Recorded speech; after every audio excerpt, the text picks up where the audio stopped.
आमदार संदीप क्षीरसागर सभागृहात बोलतात, त्यांच्या घराच्या झालेल्या जाळपोळी संदर्भात थेट जाऊया।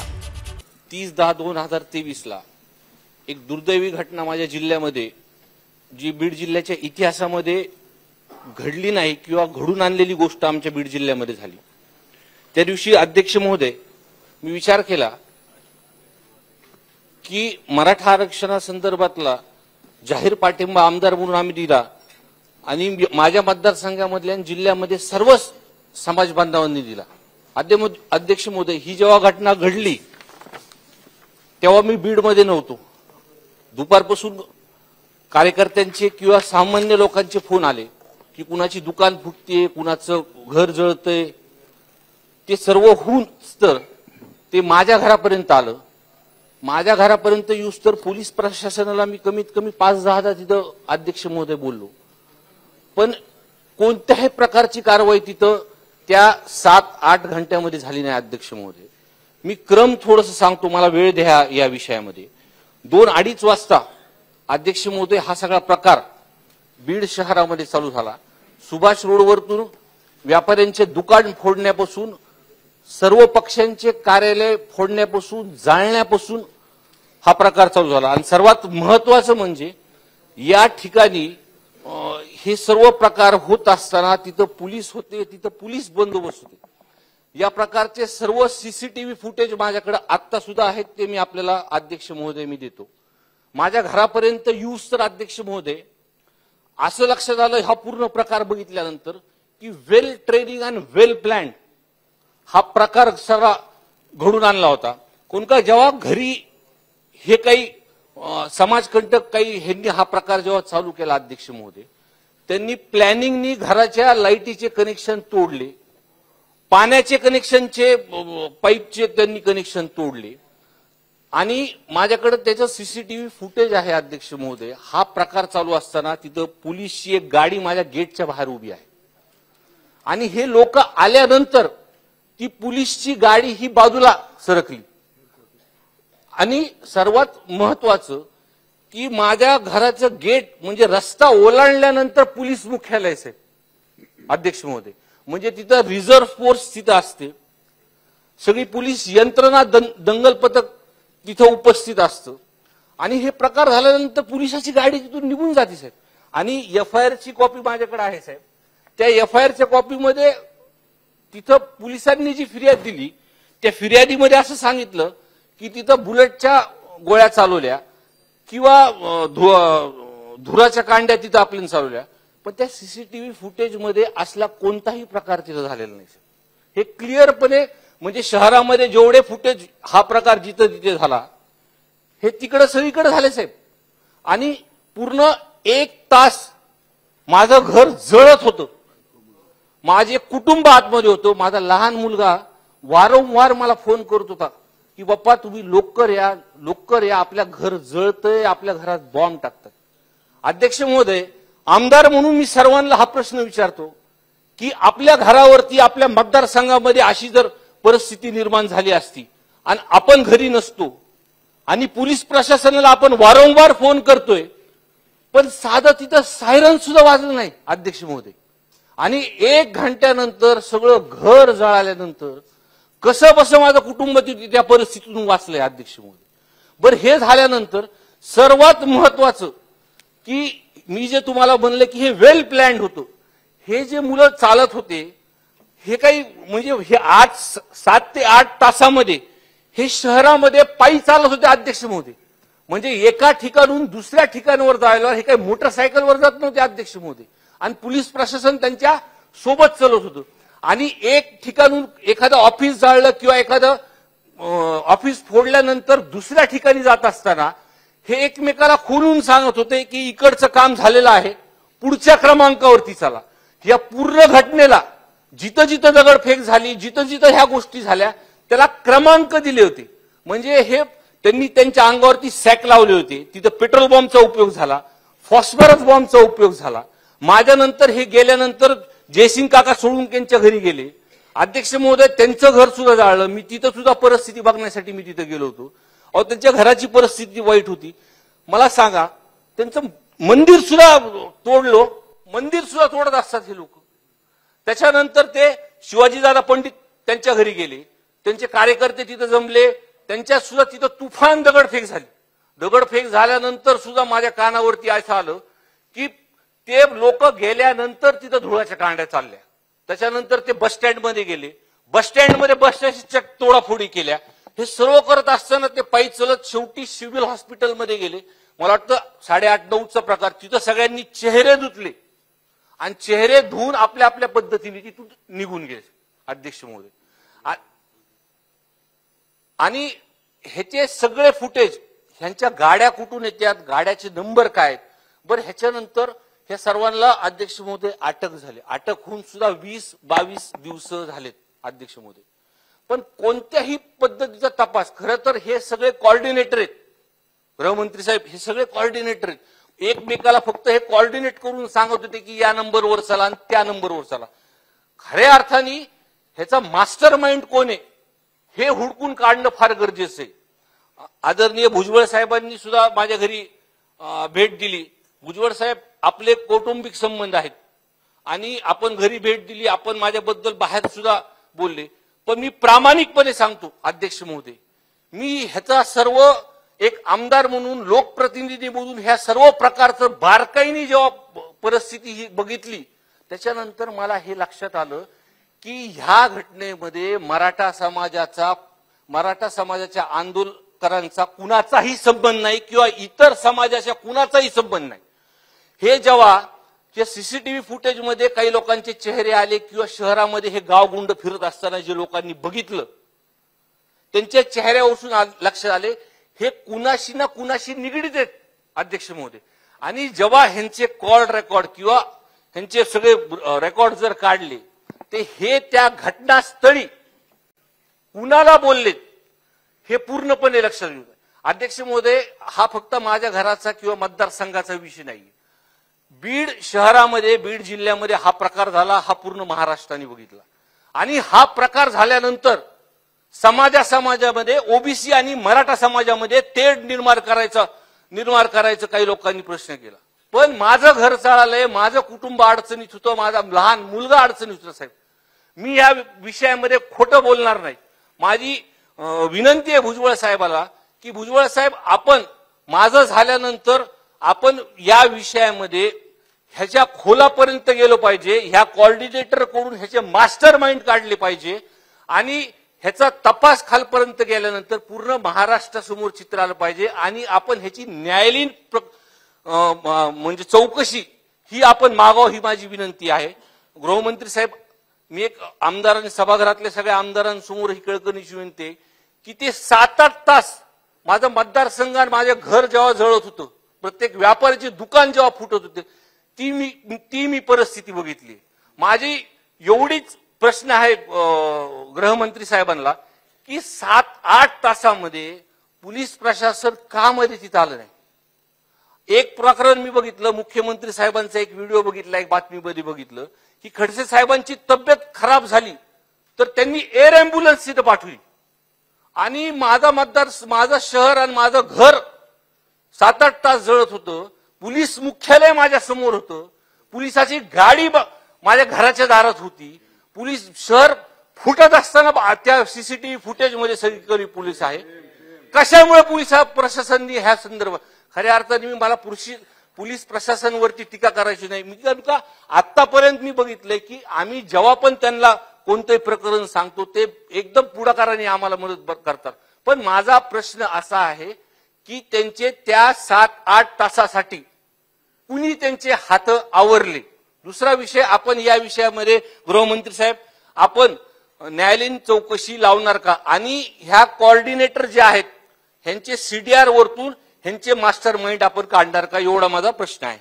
सन्माननीय उपमुख्यमंत्री सन्माननीय अध्यक्ष महोदय, खरोखर एकूण ही जी घटना या ठिकाणी घडलेली आहे ही अतिशय गंभीर घटना आहे आणि अशा प्रकारे मॉबनी जाऊन लोकप्रतिनिधींचे घरं जाणे, त्यांना टार्गेट करणं आणि जवळपास सगळ्याच पक्षाच्या लोकांवर त्या ठिकाणी त्यांनी टार्गेट केलेलं आहे. आमच्या भाजपचे अध्यक्षाचं ऑफिस त्या ठिकाणी त्यांनी झालं, राष्ट्रवादीचं झालं, दोन्ही राष्ट्रवादीवर हल्ला झाला, दोन्ही शिवसेनेच्या गटांवर त्या ठिकाणी हल्ला झाला, सगळ्यांवरच हल्ला त्या ठिकाणी झालेला आहे. आणि एकूणच ही जी काही सगळी परिस्थिती आहे त्याच्यामध्ये संदीप क्षीरसागर यांनी जी काही त्यांची व्यथा व्यक्त केलेली आहे ती निश्चितपणे गंभीर आहे. आणि माझं अतिशय स्पष्ट या संदर्भातलं मत आहे की अशा प्रकारच्या ज्या घटना आहेत याच्याकडे राजकारणाच्या पलीकडे जाऊन पाहिलं पाहिजे. कारण अशा प्रकारच्या घटनांमध्ये जर आपण राजकारण करायला लागलो तर मला असं वाटतं की मग महाराष्ट्रामध्ये कायदा आणि सुव्यवस्था कधी राहणार नाही.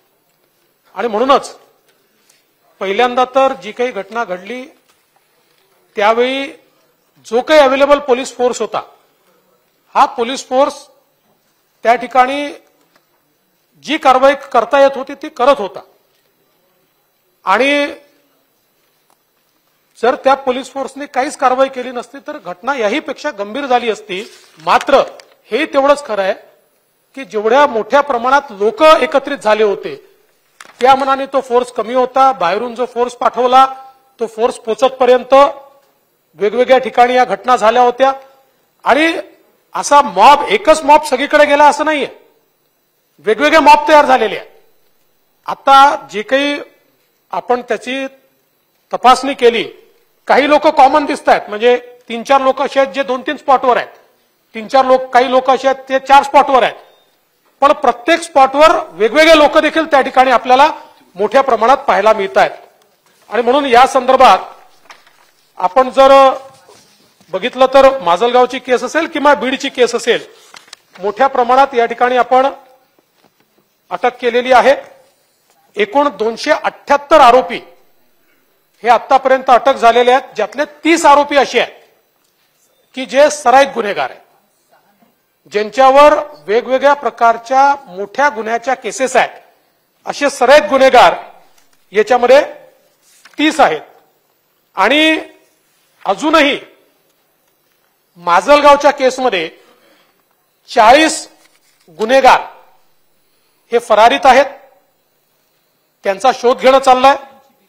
बीडच्या गुन्ह्यामध्ये म्हणजे जे वेगवेगळे गुन्हे झाले 61 गुन्हेगार हे अजूनही त्या ठिकाणी सापडलेले नाहीत, त्यांना शोधण्याचा प्रयत्न चाललेला आहे.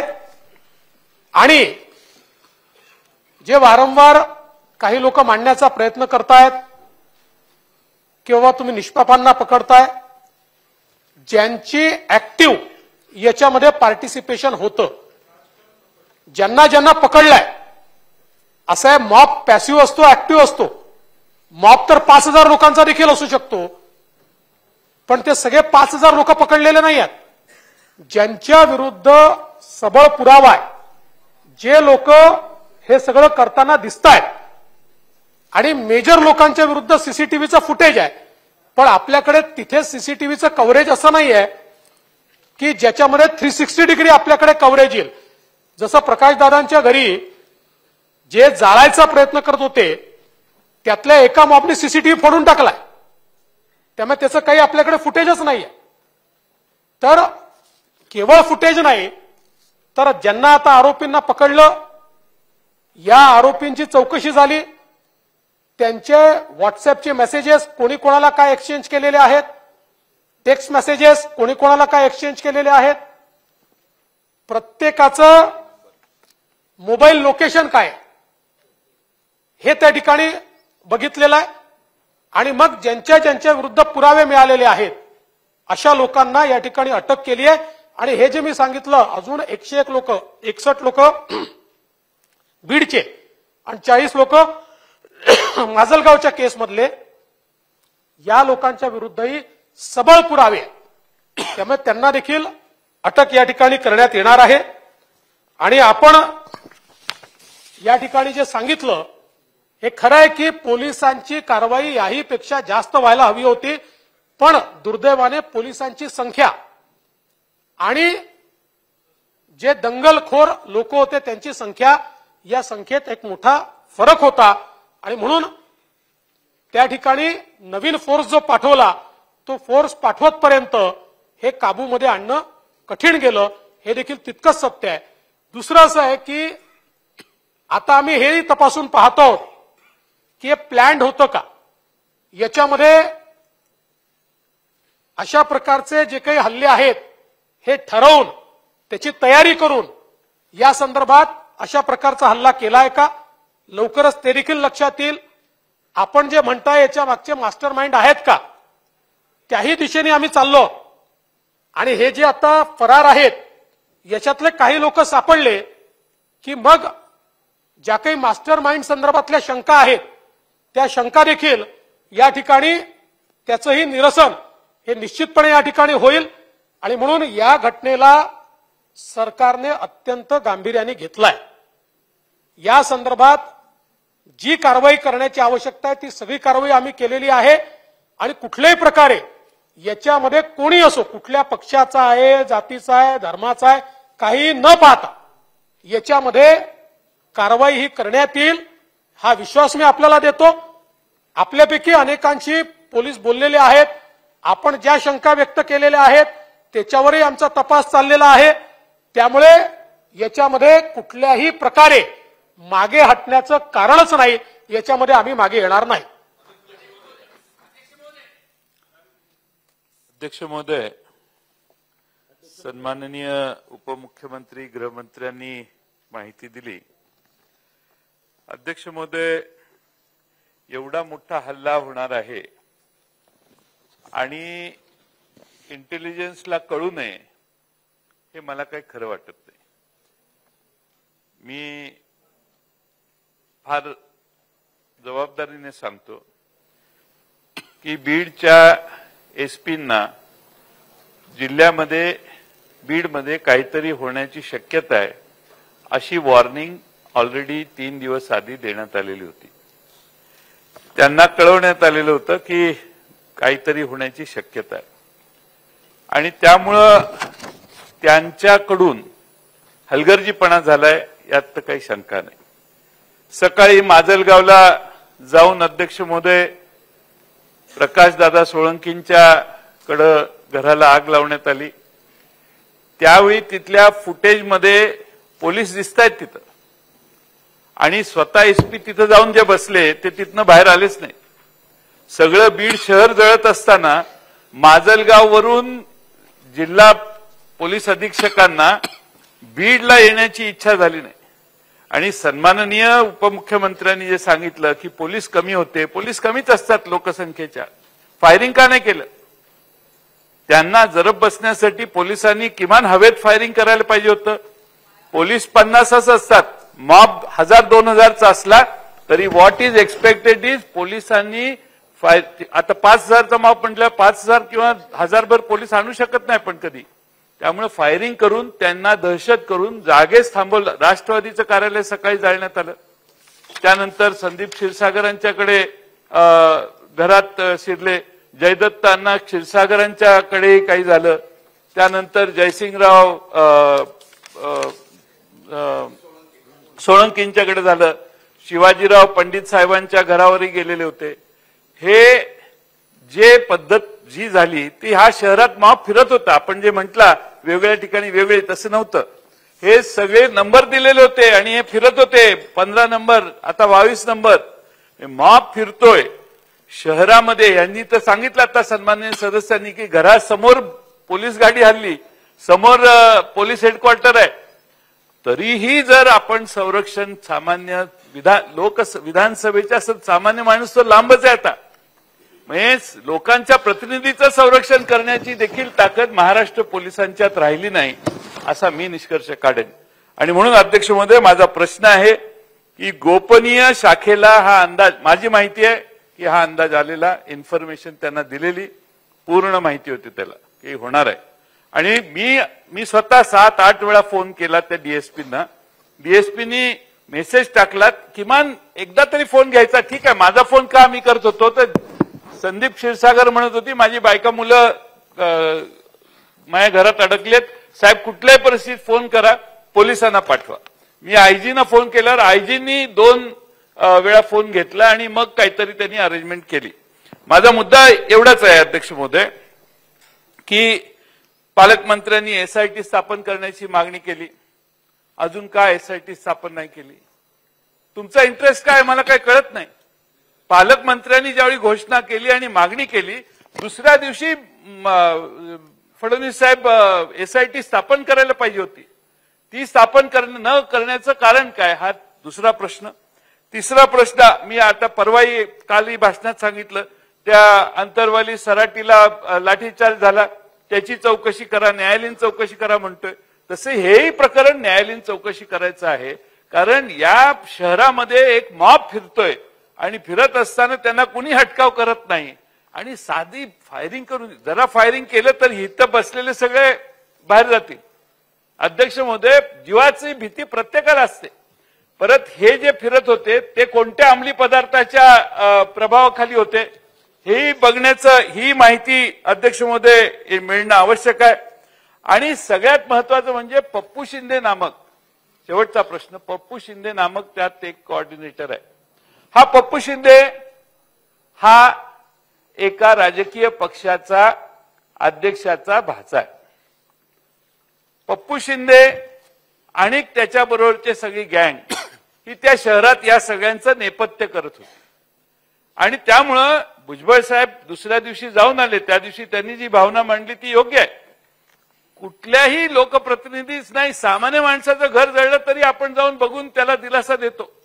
त्यामुळे अध्यक्ष महोदय, राज्याच्या मंत्रिमंडळात भुजबळ साहेब गेले, ठीक आहे, पण अध्यक्ष महोदय त्या ठिकाणी गृहमंत्री किंवा गृहमंत्र्यांचे प्रतिनिधी, त्या ठिकाणी पालकमंत्री यांनी त्या ठिकाणी बैठका घेतल्या असतील, घेतल्या ना, घेतल्या का नाही? हा, तर ते त्या बैठकीत काय निष्पन्न झालं? आणि आता उपमुख्यमंत्री महोदयांनी जे सांगितलं त्याप्रमाणे या पप्पू शिंदे जो आहे त्याचे लागेबांधे कुणाशी आहेत ते सभागृहात आम्हाला माहिती आहेत कुणाशी आहेत. आम्ही ते नाव घेणं योग्य नाही, पण आपण जर सांगता आलं तर आनंद होईल. खासगीत सांगितलं तरी चालेल, पण अध्यक्ष महोदय तुम्ही ते जाहीरपणाने सांगू शकणार नाही. पण अध्यक्ष महोदय, बीड पोलिसांचा इंटेलिजन्स फेल झाला. माझा दुसरा प्रश्न शेवटचा आहे, तो म्हणजे हा पहिला प्रश्न मी विचारलाय आणि सराईत गुन्हेगार हल्लेखोरात होते. आपणच मंत्री महोदयांनीच आता उत्तर देताना सांगितलं की सराईत गुन्हेगार त्यात सापडले. पोलिसांना दिसत नव्हते का या गँगमध्ये नेहमीचे सराईत गुन्हेगार आहेत? आपणच म्हणता की सराईत गुन्हेगार सापडले, तर सराईत गुन्हेगार त्या मॉबमध्ये फिरतायत म्हटल्यावर तर 2 मिनिटात पोलिसांनी त्यांचा कार्यक्रम पूर्ण करायला पाहिजे होता, पण ते झालं नाही अध्यक्ष महोदय. त्यामुळे पोलीस महाराष्ट्रातले आता माग हात धरून सगळ्या बघ्याच्या भूमिकेत जर गेलेले असतील तर महाराष्ट्रात मी कालही सांगितलं राज्य कुणाचंही येऊ, पण पोलीसच जर काही करणार नसतील आणि पोलीसच सगळ्या असल्या गोष्टींना थांबवत नसतील तर अध्यक्ष महोदय दुर्दैव आहे. आणि म्हणून लॉ अँड ऑर्डरची परिस्थिती, आपण त्यासाठी म्हणतो की लॉ ऑर्डरची परिस्थिती बीड मधल्या उदाहरणामुळे आपली अधिक खाली गेली आहे असं दिसतं. म्हणून एसआयटी स्थापन कधी करणार आणि एसआयटी स्थापन करत असताना या ठिकाणी पप्पू शिंदे आणि गँग यांचे राजकीय लागेबांधे हेही स्पष्ट करावेत. आणि अध्यक्ष महोदय, इंटेलिजन्सचा फेल्युअर त्यांना 4 दिवस आधी तुम्ही बोला मग आपल्या मागे बसलेले नेहमी तुम्हाला मूळ मुद्द्यापासून डायव्हर्ट करतात. तुम्ही शेजारच्यांच्या पासून सुरक्षित आहात पण मागच्यांच्या पासून सुरक्षित नाही. तुमचं सगळं लक्ष भुजबळ साहेबांच्यावर आहे हे आमच्या लक्षात आलेलंच आहे. त्यामुळे आपलं मार्गदर्शन जे त्यांना लाभतंय त्याच्याबद्दल काही तोडच नाही. त्यामुळे अध्यक्ष महोदय, यासाठी माननीय उपमुख्यमंत्री महोदयांनी सभागृहाला माहिती अवगत करावी. अध्यक्ष महोदय, पहिल्यांदा तर जयंतराव, तुम्ही कागदपत्रे पडताळून पहा, याचा कुठलाही इंटेलिजन्स मिळालेला नाही. कारण मुळात माजलगावची देखील जी घटना होती, माजलगावच्या घटनेमध्ये त्यांनी ती जी काही क्लिप वगैरे झाली त्याच्या विरुद्ध एक आंदोलन ठेवलं होतं. घरापासून दूर होतं, ते तिथे आंदोलन नव्हतं. आंदोलन संपवलं तोपर्यंत काही झालं नाही आणि त्याच्यानंतर हा मॉब गेलेला आहे. त्याच्यामुळे आणि बीडचा तर कुठलाही इंटेलिजन्स त्या ठिकाणी नाही. आपण जे म्हणता की पोलिसांनी फायरिंग करायला पाहिजे होतं, कदाचित त्यावेळेची परिस्थिती पाहून त्या ठिकाणी पोलीस तशा प्रकारचा निर्णय घेतात आणि अनेक वेळा पोलिसांवर दोन्ही बाजू होतात. आता अंतरवाली सराटीमध्ये पोलिसांनी 70 पोलिसांना त्या ठिकाणी ते जखमी झाले. अंतरवाली सराटीमध्ये पोलिसांनी जर थोडी कडक कारवाई केली तर म्हणजे आता मी म्हणणार नाही, पण राज्यातल्या मोठ्या मोठ्या नेत्यांनी पोलिसांनाच टार्गेट केलं. पण माझं म्हणणं आहे की आपली भावना योग्य आहे, आपल्या भावनेशी मी बिलकुल त्याच्यामध्ये माझं दुमत नाही.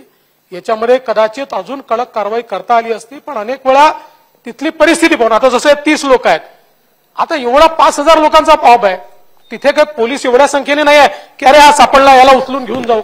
अशा मॉबना आपण तर गृहमंत्री राहिलात, आपल्याला कल्पना आहे. एका ठिकाणी 5,000 होता, एका ठिकाणी 1,500 होता. तुम्ही नव्हता तो तिथे, तुम्हाला काय माहिती आहे? अरे सीसीटीव्ही फुटेज मध्ये काय येतं? सगळं थोडी येतं सीसीटीव्ही फुटेज मध्ये. किती लोक माझ्याकडे, शेवटी रिपोर्ट आमच्याकडे आहे. जो काही होता हा मोठा मॉब होता त्या ठिकाणी, आणि त्याच्यामुळे जयंतराव, अरे बाबा, FIR हा फर्स्ट इन्फॉर्मेशन रिपोर्ट आहे, त्याच्यात अनेकांची नावं देखील नसतात, नंतर त्यांच्यावर कारवाई होते. असं काय करताय? त्याच्यानंतर पहिल्या फर्स्ट इन्फॉर्मेशन रिपोर्ट याचा अर्थ सगळ्या गोष्टी त्यात येत नसतात. फर्स्ट इन्फॉर्मेशन रिपोर्ट नंतर आता हे जे लोक आपण पकडतो त्यांची नावं आहेत का त्याच्यामध्ये? नाही आहेत. तेव्हा माझं उत्तर उद्या, तुम्ही बोला ना परत, तुम्ही बोला परत, माझं उत्तर उद्या. त्यामुळे या ठिकाणी जयंतराव, ही गोष्ट खरी आहे की याच्यामध्ये अधिकची कारवाई व्हायला पाहिजे होती, आणि म्हणून मी सन्माननीय पालकमंत्र्यांशी चर्चा केली होती SITच्या संदर्भात. पण माझी पोलीस प्रमुखांशी ज्यावेळेस चर्चा आली त्यावेळेस त्यांनी सांगितलं की एका लेवलला आपली इन्क्वायरी पोहोचली आहे, त्याच्यामध्ये पुन्हा आपण नवीन अधिकारी त्या ठिकाणी आणणं म्हणजे ती इन्क्वायरी कदाचित थोडी डिरेल होईल. पण माझी हरकत नाही आहे, जर सभागृहाची इच्छा असेल तर या संदर्भात 2 दिवसामध्ये आम्ही SIT स्थापन करू आणि SITला ही कारवाई त्या ठिकाणी देऊ. आपण पप्पू शिंदे बद्दलच का विचारलं? मी नावं सांगू, आता फोटो पण दाखवू, कोणाकोणासोबतचे कोण कोण लोक आहेत. याला राजकीय वळण देऊ नका जयंतराव. नाही, मग याच्यामध्ये हा सूरज चुंगडे कोण आहे, शिराळे कोण आहे, नवनाथ शिराळ कोणचा तो, नाही असं नको. हा बघा, हा राजकीय विषय नाहीये साहेब, नाहीये. आणि आता हे बघ, हे सगळे फोटोग्राफ माझ्याकडे आहे, कोणाचा कोणासोबत कोण आहे, कुठला आरोपी कोणासोबत आहे. त्यामुळे याला असं आहे, कोणाच्याही पक्षाचा असो, ज्यांनी जाळपोळीमध्ये त्या ठिकाणी काम केलं त्याच्यावर कारवाई झाली पाहिजे. ती कारवाई आम्ही निश्चितपणे करू. आणि या संदर्भात मी पुन्हा सांगतो, कुठलाही आरोपी त्याला सोडणार नाही म्हणजे नाही. चला पुढे जाऊया आता. नाही झालं आता एकदा, किती वेळा तेच. चला जयंत पाटील साहेब, तुम्ही शेवटचं बोला. जयंत पाटील साहेब शेवटचं बोला. अध्यक्ष महोदय, हा विधानसभेच्या सदस्यांच्या घरावर एक नाही 2, 3, 4 जणांच्या 2 मिनिटं हो, त्यांचं तरी ऐका, माझं ऐकत नाही तर त्यांचं ऐका. चला अध्यक्ष महोदय, हा विधानसभेच्या सदस्यांच्या घरावर झालेल्या हल्ल्यांबद्दल प्रश्न लक्षवेधी आहे, महत्वाची आहे. आपण थोडासा वेळ द्यावा. मी फक्त एवढंच सन्माननीय उपमुख्यमंत्र्यांना लक्षात आणून देतो, माझ्या हातात तो फर्स्ट इन्फॉर्मेशन रिपोर्ट आहे. त्या ठिकाणी 2 डिस्क्रिप्शन आहेत.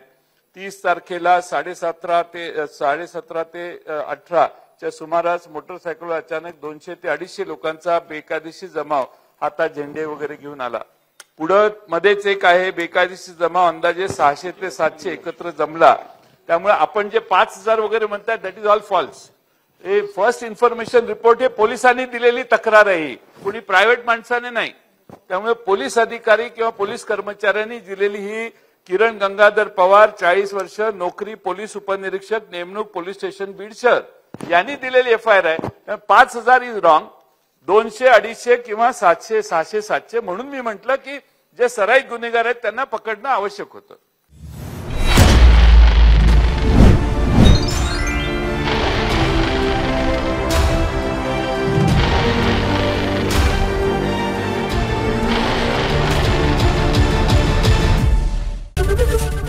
ABP माझा, उघडा डोळे बघा नीट.